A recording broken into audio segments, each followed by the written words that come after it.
Most wannabe authors waste their time grinding away for far too long on a single novel project, ruining the possibility of having the full-time writing career of their dreams. Here's the unavoidable truth. If you want to be a full-time author someday, first you actually have to write a novel. Now, if I told you it would only require one small change to your writing routine that would set you on the path to finishing your novel within just 60 days, you'd do it, wouldn't you? I see so many writers sabotage themselves by not implementing this one simple little hack, when I know from experience it can set you on the path towards becoming a published and paid author. And if you're watching this video, chances are good you may be one of those writers who spent years grinding away on a single novel idea only to find your novel is still unfinished and you're totally burned out. There's no shame in this. I spent more than 20 years working on various novels and writing projects, all while saying someday and believing that my work wasn't really good enough or ready for prime time. But when I implemented this quick mindset fix, I went from aspiring author to full-time writer in under 2 years. Look, the problem isn't a single chapter or scene, and the hack is not radically changing or abandoning the central core idea for your novel. The problem's not your plot, your genre, your prose, or any other thing having to do with your writing. The problem is simple, common, and yet somehow unique to you as a writer. It's your brain, that same device that used magical thinking to come up with an idea that you want to turn into a whole full-length novel, is using that same energy and imagination to work against you. So in the next few minutes, we're going to break down what's happening inside that squishy little creative blob you've been carrying around, the problem with most of the advice that you've been given up to now, and the number one creative hack you can use to get it to work for you. Here's the thing about your brain. It's both your biggest asset and your biggest enemy, but it doesn't have to be your enemy. You can hack your brain to work for you, because the same exact thing that makes it your enemy, it's your superpower. It's your imagination. That same imagination that came up with your novel idea in the first place and is going to come up with many more and will ultimately be responsible for launching and building your author career is also the same imagination that keeps shutting you down by telling you lies and falsehoods about how your ideas, your writings, and ultimately you aren't good enough. Here's how it does it. You think of an amazing idea for your novel. You sit down to write it. Ideas for people, places, dialogue, and setting pop up. You write them all down. Then another idea pops up, only this one is a negative idea. And that negative idea says or suggests something that stops you in your tracks.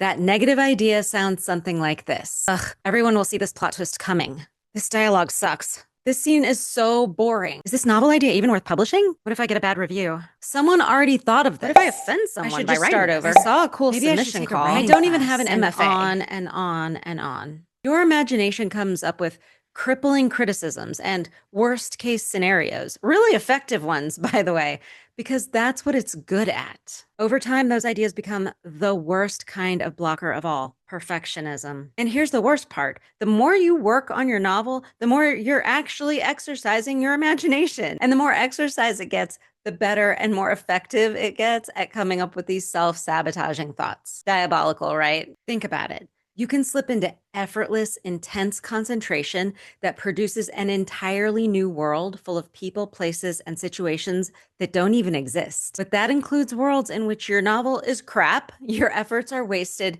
and your career aspirations are a failure. The problem isn't that you've lost control over your imagination. It's that most advice teaches you to fight it instead of leveraging it. Most advice says, just buckle down and tell your inner critic to be quiet and refocus on your work. And if you do this over and over, eventually it will get easier. But listen, buckling down and focusing and being more disciplined isn't going to work, because shushing the part of your brain that's coming up with all these blockers will also silence the part that comes up with all your cool story ideas. It's like telling someone who wants to build muscle to somehow do it with sheer willpower and to never actually use said muscles to pick up heavy weights. For my neurodivergent ADHD brain, trying to push through these negative thought patterns was not only torture, it produced disastrous results, specifically not finishing my novel for more than 20 years and shutting down my imagination entirely. Just to take that muscle building analogy a step further, the mind is like any other part of the body that needs exercise. If we don't exercise it, our productive thoughts get lazy and out of shape and aren't there for us when we need them most. Of course, if we exercise the wrong part of it, it turns into a real beast and gets in our way, keeping us from fulfilling our dreams. The key is to somehow exercise our imagination without exercising the inner critic part of it. Now, I could just tell you to talk back to your brain, and this is common advice. And even I share this advice sometimes, that when those negative, sabotaging thoughts come up, you need to talk back to them and set them straight. And there's nothing wrong with that. And that can work. Don't get me wrong. But like I said, this is about your imagination. You want to use it and strengthen it. Simply talking back to your brain is like taking the long way when there's a much faster, easier route that will help you see results much quicker. So what's the solution? You're going to tell a new story. Wait, hold on a minute. Don't interpret that wrong. I am not telling you to throw away your work in progress and start writing a new novel, but you are a writer. So what I'm saying is you're going to build a strong, positive mindset by using your superpower, your imagination, to tell yourself a positive story, one that you can tell yourself over and over again. And before I go into detail, may I just pause to say that this video is sponsored by me. I coach writers just like you, just like this, to be your best, most productive, most joyful, and most confident selves so that you can write novels full time. And it all starts with busting through blocks just like this one. And everything that I'm about to describe is available in a free workbook that is linked in the description or caption below. Be sure to check that out. So when I say you need to tell a new story, I'm talking about the story of who you are and why you do what you do as a writer. And let me just say, my story started out pretty standard. I read a ton of books as a kid, mostly thrillers, mystery, suspense, and horror. And I always wanted to be an author when I grew up. But when I went to college and studied literature, I was taught that those pulpy novels weren't real books. They weren't canon. And then when I got my master's, I spent a bunch of time honing my inner critic, writing these long essays about the classics and contemporary literary fiction, comparing literature based on what I was told was good and bad. And by the time I had both degrees in hand, my creative spark had been thoroughly and effectively squashed by a loud and perfectionist inner critic that wouldn't let me write anything because how could it ever be good enough? It took me years to rediscover my joy. And I didn't do it by going head to head in combat with my perfectionism. I did it by telling myself a new story, one in which I reconnected with what I liked and what inspired me to write in the first place. Now it's your turn. You're going to write a new story, one that turns your writer journey into one of triumph and success. What does that even mean? Let's break it down step by step. So, first things first, you need to make a list of all the things your brain says when you're stuck writing your novel or thinking of starting over or working on something new. All those criticisms, get them all down. Now, set that aside, and I want you to think of the book or author that inspired you to write in the first place. Or you could think of your favorite book, the one you wish everyone in the world would read. The important thing is that when you think of this book, your heart soars a little. This is the kind of book you want to write, and it's how you want others to feel when they read it. Think of all the things you love about it. Maybe it's the main character or a particular scene, the clever way it ends, or a specific line of prose. Now, imagine the author of your favorite book is sitting across from you. You're having coffee and you're gushing about the book and how you can't wait for them to write another one so you can read it right away. Really imagine yourself telling them all the things you love about the book and how great a writer they are. Okay, this is the part where you can drag that list back out, the one with all the negative stuff on it. Here's the kicker. Imagine they start saying all the unhelpful, overly critical things you sometimes think about yourself and your writing. Seriously, could you even handle it? For me, this would be like Michael Crichton or Junji Ito or Stephen King saying, maybe I'm just not a very good writer.